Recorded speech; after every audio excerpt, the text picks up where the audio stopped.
How do I send an email from a non-Gmail account using the Appengine? I have successfully sent an email using the Google App Engine. However, the only email address I can get to work is the Gmail address I have listed as the admin of the site. I'm running the app on my own domain, bought and maintained using Google Apps. I would like to send the email from my own domain.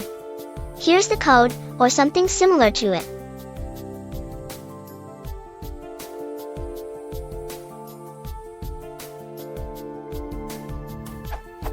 And the error I get when I try to send it from my own domain is, invalid sender error, unauthorized sender.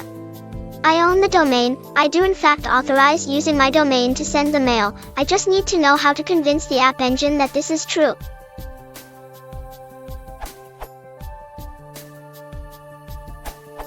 That's a restriction of Appengine's Mail API. The sender address can be either the email address of a registered administrator for the application, or the email address of the current signed-in user, the user making the request that is sending the message.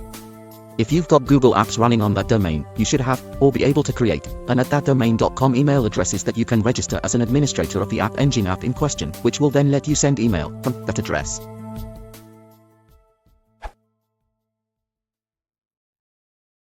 If you want to support the channel, please consider liking and subscribing.